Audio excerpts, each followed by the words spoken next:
Hello. Welcome back to another Melon Live. Hope you guys been having a great week. I'm excited. So, last week we talked about live stream tips for growth. And I thought it was a great episode. So, if you didn't get a chance to check that out, make sure you check that out. This week we're going to talk about community and how it just helps with your growth and how to get better engagement and just the change of the landscape and how it's more community driven. If you haven't signed up to Melon, it's free to start. If you already don't have a Melon account, tons of great features on the free account. The pro account has tons and tons of great features like multi camera, up to 12 participants, HD, local recording, so much stuff that you could get and benefit from for your live streaming. So yeah, check it out.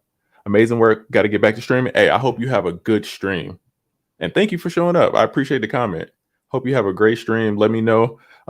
Post your content, man. I would love to see, what you stream about. So appreciate you stopping by.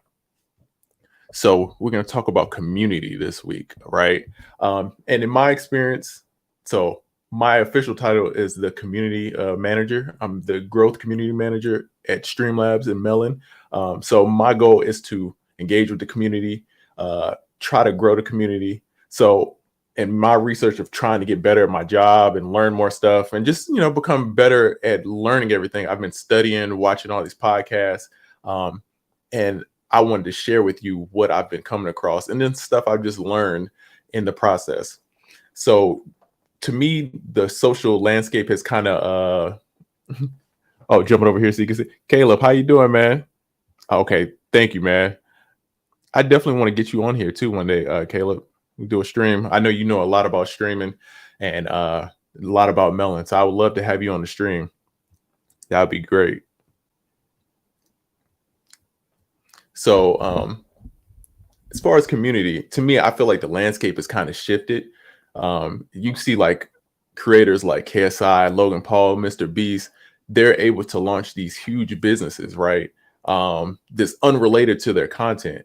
And I think the reason why is because they have the community behind them. They have such a great group of people that support them and recognize their talents and understand them as a person. And that makes them able to launch a business and people really take to it, right? I was watching a podcast. I think I was talking about it last week about how Mr. Beast, was just explaining his process. And he was saying that he wouldn't take $1 billion for his companies. And I thought that was crazy. And people were saying, no, that's about right. He probably could charge 10 billion for his companies and his social media, right? So that shows the power of social media and having a community, right? So I think it's important for everybody to understand community and try to grow their own community, because to me, with the internet, you find people that they're into the same things that you are. You would be surprised of like how many people are into the exact same thing that you are. Some people just don't know it yet, so it's your job to kind of show them. But it's a group of people that's in there, so you just got to communicate that with the people and find like-minded people and grow that. So the definition of community is a group of people with shared interests or purpose, right? So for me, community, it helps you with product, it helps you with engagement, coming up with topics, because these are people who are loyal to the same purpose, right? So you could find out new topics. If you're in business, you could sell more products. So it's a win-win, right? But I will say community to me is a little harder to grow. Growing an audience versus a community, it's different, right? And that's something that I'll get deeper into. But to me, it's a little bit different. Audience is just people who are watching you. Community is people that are growing with you and y'all communicating back and forth, right? So in the concept, to me, community is harder to scale, right? It's not like you could just like with audience, I could run a Facebook ad with a clip and I can get views, right? I can have people watch what I'm doing. But with community, it takes a little elbow grease. You got to respond to comments. You got to talk to people back and forth. It's not it's scalable, but the results are huge. So the community is like, it's the relationship between you and the viewers and interacting, right? So it's different types of communities. I'm sorry. You could do like like with Melon, we have the Facebook community, which is a great community. If you're not already a part, join the Melon Facebook community. It's a lot of people, like Caleb was just in here, very intelligent when it comes to live streaming. You can learn a lot of great stuff from this people. So it's entry level people, it's people who've been streaming for a long time, and everybody in between. So to me, that's the great part of community, right? With the Melon community, you could learn so much from different people, and get different aspects, right? You'll see people using Discord. You see people using Slack now. Forums are a little bit older, but still relevant, right?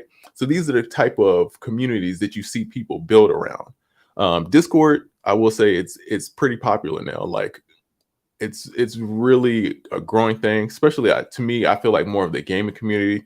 They're really in the Discords, but I like it because it's like the Discord is pretty crazy. Like the stuff you could do, the features, the add-ons and stuff like that. You have a little more flexibility, more than like a Facebook group to me, but it also makes it a little more difficult and confusing for some people. So if you're starting out, try a Facebook group, super easy to set up, but you want to build a community around whatever content you're making. Then it's, of course, it's like open communities where anybody could join. And then it's closed communities where it's like sometimes like Patreon as an example, or using the Streamlabs donation and people subscribing for the monthly, you can block off content, right? And that's more of a closed community. But inherently, it's just grouping people together and you as the content creator talking to that person and exchanging value, right? Because that person gives you value by attention, content ideas, feedback, and then you're giving the same thing, right? So it's a working relationship that I feel like every content creator needs to have. And the more you go about it, the more that your community will grow. So the hardest part with community is getting it started, right? Because in the beginning, just like anything, you're gonna go through that trial where it's like you're trying to figure it out, you're trying to get people to understand. And like I said, community is not the easiest thing to scale, right? It's not something you could just automate. It takes a lot of effort in growing it. So at the beginning, it's harder to grow a community. But once you get started, I feel like it kind of helps propel you. The community helps you grow. You see it with a lot of Twitch streamers now, that their community is like recruiting. They're almost like becoming editors and content creators for that actual creator, right? They're doing reactions to their content. They're taking clips and posting them and broadcasting them. So they're recruiting other people to join this community, right? Because they're so involved in the community. So it's important to start those initial relationships so people can feel attached, right? And then they could spread the word, because to me, word of mouth is the biggest like source of getting people, right? If you trust your friend's word over a Facebook ad any day, right? So word of mouth is one of those things that you want to try to aim for, and it will help with the growth. And that comes from just having a relationship with people in your community. So a community can exist outside of the platform. So just like we have Melon, but we have the Melon Facebook group, it's almost just like an identity, right? Like some people name their communities. They have different names for them. So it's like almost a group. It's almost like wearing a jersey or having like your favorite basketball team. It's like you identify, like I'm a Lakers fan, right? So when they talk about the Lakers, I feel like they're talking about me, even though I'm terrible at basketball. So it's like, but when they talk about the Lakers, that's me. I'm part of the Lakers, so that's what you want to breed. You want to have something that people can relate to and identify with, and it's almost like a jersey to them. So ideally, you want to pick what community, what platform works for you. Like I said, I gave examples. Reddit is also a good one. I see people doing subreddits and really getting a great community in there. So building your community out, right? Word of mouth, one-to-one interactions, distribution, and inbound, right? So one-to-one involves like figuring out where the person is and becoming valuable. So like being at forums, answering questions on Quora, Reddit, Instagram comments. You'll see Gary Vee, he talks about, I think it's called the $1.80. But he'll just go on social media, search for a tag that's related to his interest, and then he'll just give value to random people's posts, right? That's a one-to-one interaction. That's just him slowly but surely chipping away and gaining new people, because that person can be like, oh man, that was super valuable. Let me see what this guy's talking about. And then slowly he's building towards that. But if you're doing that every day to a certain amount of people, you're going to keep gaining and gaining and gaining and compound interest. Like we said, word of mouth, your friends, you trust your friends and associates way more than the Facebook ad, TV commercial. So your friends being involved and getting people to share the word, it's easier, right? Distribution is like SEO, social media, email marketing. So those things can help, right? Especially with nurturing your community and keeping your community updated. Those things are very important, especially like email marketing. And then you have inbound, which is like making it easy for people to find your community and having like a clear message, call to actions, and letting people know where to join. So you want to make sure that you have like your community stands out, that you have distributions that people get to see it, right? That you're nurturing and you're following up using like email if possible. Being in the community, actually answering people, responding, and giving people that personal touch, right? So if you're in the Melon community, if you post something, I'm mainly the person in there answering, right? So if you see somebody putting a funny GIF on your comment or answering a question you have about Melon, 9 times out of 10, it's going to be me answering that, right? So I try to answer everything or give somebody, even if it's something just simple, give it a like, just because everybody wants to feel recognized, right? You don't want to post something or give all this feedback to something and then nobody ever says anything, right? So that's a key important thing about building community, is giving people the recognition and showing people that you're there and it's not a one-sided conversation. And you want to make the community as active as possible. One thing I do a lot in the community is I ask engaging questions. I try to ask questions about stuff that people are going through, like what has been your biggest live stream, what's the lesson you learned, stuff like that. Because if you ask these like kind of open-ended questions, people will give you answers and it's easier to respond rather than just posting like tips and like more blog type stuff, right? To me, sometimes that's harder for people to respond to. So I try to mix it up, give people educational stuff and blogs and tips, but also like open-ended questions that are fun and, you know, people can have an actual conversation about. And you really want to have, I would rather have a smaller engaged community than a large, like unengaged community. It's super hard when people aren't responding or talking to you back. It's like, what is that book? It's 1,000 True Fans. And it just shows you like, you don't have to have a lot of people to really be successful, right? You could have a core audience, and as long as you're nurturing and treating those people right, that you can have a very successful career in whatever you do, whether it's like selling merchandise, live streaming, creating content, right?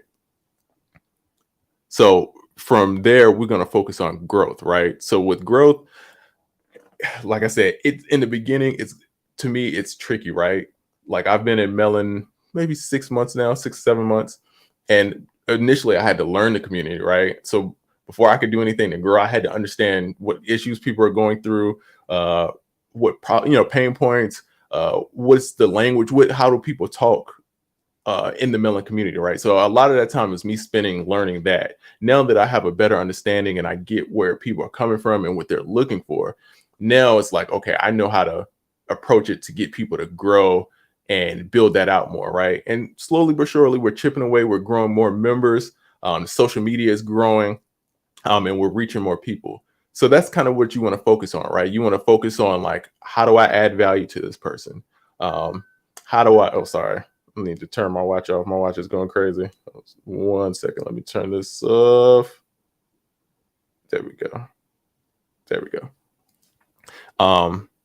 But you want to keep people focused and you want to add value to whatever they have going on. You don't want a scattered community, right? You want it to be kind of self-sustaining, right? You want to be able to step away from the community and people are still exchanging knowledge and talking with each other. And that comes with, just time and building that rapport with people, that they feel comfortable talking to each other and knowing that it's cool. Like, all right, I'm gonna come in here and give this person advice, or I need advice. Let me go in here and ask questions. And that person feels comfortable with that.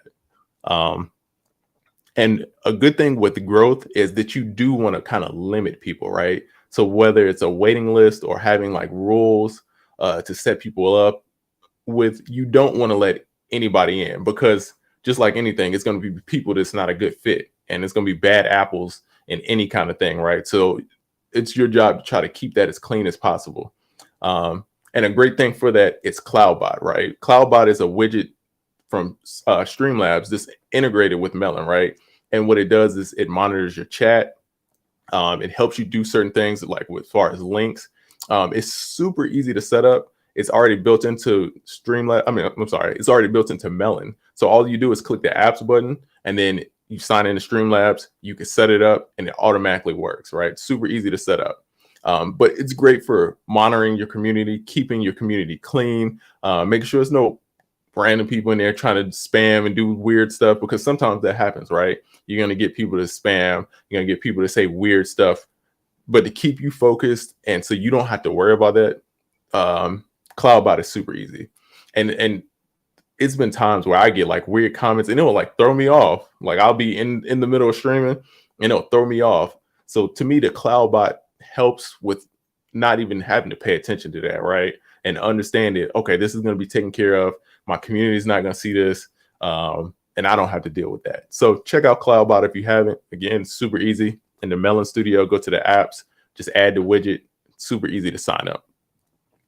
But yeah, you just want to make sure that you're nurturing the community, making sure they're happy, bringing them value, because that's what it's about. Community is like growth together. So a personal touch, you want to make sure that you're responding as much as you can. And I know once you get to a certain point, it's going to be hard to respond to everybody. Like even in the Melon community, some days it's kind of slow and it's not that many comments and stuff. So it's easy, but then some days it's crazy. It's like 20 comments that I got to respond to, new people joining in. So it takes a little more time, right? But again, it's super important, and you'll start seeing that more companies are having this community manager, right? Role, which is basically what my role is, right? I'm in the marketing department, but I do mostly community and social stuff, right? I'm the guy like coming up with the copy and talking to the people on social, right? So that's mainly my main roles. I do other stuff, but my main role is community, right? And how do I grow it and how do I maintain it? And you'll start seeing like, initially, I think Pinterest was kind of one of the first companies I read that was like into that started that. But you start seeing this position grow more and more because people understand the value of having a large community and having people feel comfortable with talking with you. So yeah, you just want to make sure that the small actions make a big impact to that person. So I like to spend a little time each day and just respond to comments. This weekend, I personally hit a big goal with social media. I had one post. I got 1.6 million views. I want to say like 100,000 shares on a post. Random meme, right? So, but for me, it was a great learning lesson because it's like, okay, I get what the algorithm likes. I see what people are into, and it just showed like, okay, cool. If I keep up now, I know what people are into. So let me keep up with this, right? But to help grow my community, every day I'm just chipping away at these comments. I got on those posts, it's probably 7,000 comments, right? So it's gonna take forever for me to get to all of them. But each day I try to chip away, respond to people, write back, like the message. And then I've been getting a lot of follows from that actual post, right? Because people see that I'm a real person. They're not just commenting. And I'm, joking back and forth, commenting back and forth. So people feel engaged, right? So I probably gained maybe 500-600 followers over the weekend just from doing that, right? So the power of engaging with people and just talking with people is super powerful, right? So imagine if you get a few of those, a month or every, couple months, your following is going to grow tremendously, right?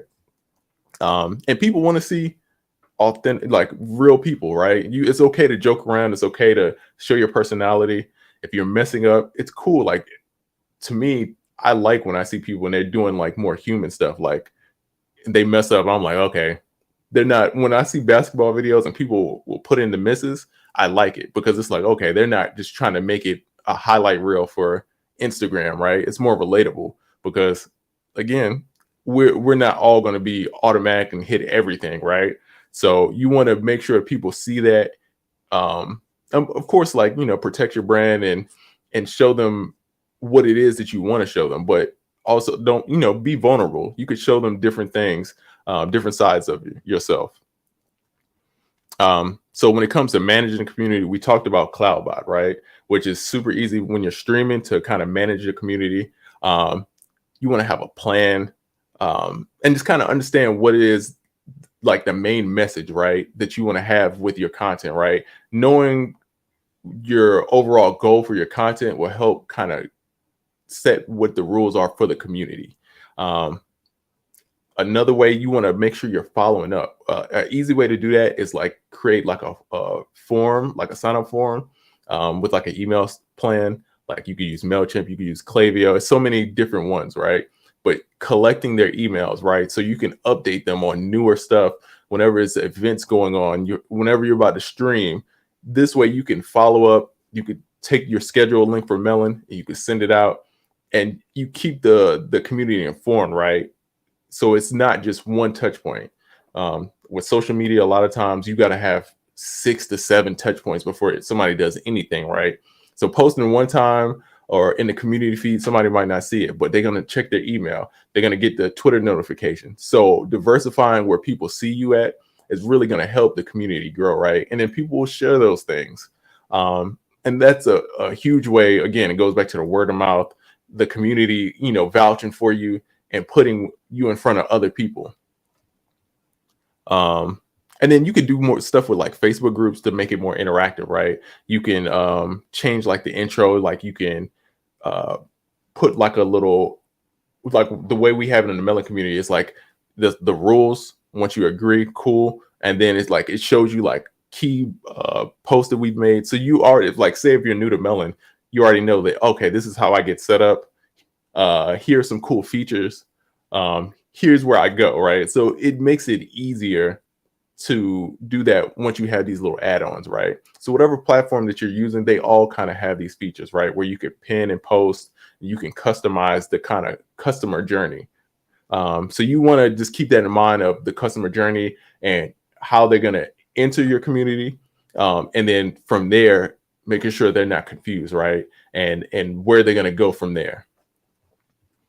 And then lastly, we're going to talk about monetizing your community, right? Because we all like to make money. Well, I enjoy making money, especially if we're doing this and you're putting so much effort in it, right? So there's a lot of ways that you can monetize your community. And then a lot of times your community wants to help you, right? If you're making content that people really enjoy, people will pay for it, right? I'm subscribed to a few podcasts on Patreon, on Twitch. I'm subscribed to a few people because I really enjoy their content, right? So I want them to keep making content. So for me paying the $5 a month for this person, to me, is not a big deal because I enjoy the content so much, right? So with just video views, we talked about monetizing a couple of podcasts ago, but video views, you could do that on YouTube and Twitch. YouTube just changed. They added, I feel like I'm going to say this wrong, but for shorts in January, they changed it, right? It used to be that you had to have 4,000 hours watch time. I believe now it's 1,000 hours watch time or 10 or 1,000,000 views on shorts, which 1,000,000 views sounds crazy, right? But I literally just got one post got 1.6 million, right? So it happens a little bit easier. And then plus, with shorts, it's like 60 seconds, right? So it's easier to get those views and rack up those views. So I feel like now it's going to be a lot easier for people to get monetized on YouTube, right? Twitch, I believe it's 1,000 subscribers or followers. So that's easy, and that's through their partner program. And then super chats on YouTube is a good way because people can show their support and donate, and it shows up on screen. Streamlabs donation widget to me is my favorite. One, they take 0%. After whatever fees and taxes that you have to pay, Streamlabs takes nothing from it, right? So you get 100% of whatever they donate, right? And it's super easy in the same spot as the Cloudbot. If you go to apps in the Melon Studio, and then you'll see the donation widget. Super easy to set up. You get cool alerts. You could change the GIFs and customize it for yourself. But to me, it encourages people. Like I see a lot of Twitch streamers, and they make it so interactive that people want to donate to conversate using like different features, right? So people donate just to ask questions, right, and just to see stuff pop up on chat or to joke with people. And I see a lot of people making a great living off of their community by doing that. You could sell digital or physical products. You could use like Streamlabs merch to create like t-shirts and stuff like that. If you got digital products, that's the space that I come from, right? E-commerce, digital products is a great way. You can set up a little store and put those links in everywhere, put them in the community, and you'll be surprised. People will really support. There's affiliate programs where you can put different stuff in there, like products that you recommend that you use. And again, you'll see in Twitch, you'll see a lot of people in their description or YouTube, they'll put the equipment that they're using, right? And a lot of times people want that same setup from the community, or they want the same thing. So they'll click and then you make a small percentage of it. And of course, it's companies like Patreon there where it's like you can kind of gate the content, right? So if your community loves your free content and you want to give them some exclusive stuff, you could set up tiers in Patreon, and that way they can subscribe for more content. And once you build this relationship with people, and if you're adding value to these people, they're going to be people don't have an issue with paying for certain stuff. I realize if I really want something, I'm going to pay for it. If it's adding value to me, I don't think about not paying for it, right? It's only if it's not that valuable to me, then it's like, maybe not. But if I enjoy it, I'm going to pay for it, right? So that's how you got to think about with the community, right? And a lot of times these people in your community want to support you and they want to help, right? So make sure you check out that. The donation widget makes it super easy, and it's a good way to get started, right? Because some of this stuff can feel overwhelming, like monetizing and getting in a partner program. It takes a while, right? You got to get started. It takes a certain amount of time. Super chat, again, is one of those things you got to work towards, right? But the donation widget is super easy. You could do it out the gate, and you don't really have to learn too much about setting anything up, right? So if there's anybody in the chat that has questions, let me know. I'm more than happy to answer. A lot of the team this week is at TwitchCon. I did not go this week to TwitchCon. I wish I did. I'm going to a few events coming up. It's one that's in Atlanta. I believe it's a DreamHack. That's what it's called. So I'll be there. But yeah, a lot of the team is out there at TwitchCon this week. So I'm just holding down the fort. I'm out here just, on socials at home. And try not to be jealous of everybody at TwitchCon. Next week I have some cool stuff to talk about. I'm going to find some cool topics. Again, for topics, the community is great also. A lot of these topics come from you guys asking questions and just wanting to know different stuff. And I'm like, oh, that's a great topic. How do I build upon this? So you guys make it easy for me. You make my job way easier because you guys always inspire me to do new stuff and come up with new ideas. So if there's no questions, I'm going to get off here. If you haven't, check out Melon. We're always updating. We're adding new stuff frequently. The latest updates, background audio update, we've made it better. You can shuffle, repeat, playlists.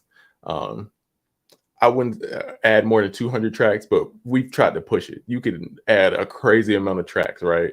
I don't know why somebody would want a stream and play in 200-300 tracks, but you can do it. We've tested it. So that's a cool feature. Trovo support is a new platform to stream to. So if you're on the standard or pro version of Melon, just add it to your destinations, right? Because you're already streaming. You want to get as many views so you can build that community. So adding Trovo to your destinations is going to make it super easy. It's a growing platform. And we made it super easy just to add it on to whatever you have going on. So I'm excited about that. And I'm pretty sure we got some new updates that's going to be shipping soon. I already see the team working and developing stuff, and it's going to be cool. So we're always here to help. If you have questions, support at melonapp.com, or hit us on the community, Twitter, Facebook, Instagram. We're here to help. And we'd love to see like what you guys are streaming about, what you guys are talking about. Please post clips, show us how you're using Melon. Because we're always interested in seeing that, and it's always cool seeing like the different content that people make. So with that being said, hope you guys enjoy your week. I will be back next Friday, 1 o'clock Eastern. And then we're going to talk more about streaming. Hopefully I can give you some more tips and help you guys become better streamers, content creators. So I would love it if you guys showed up. Thank you. Have a good one.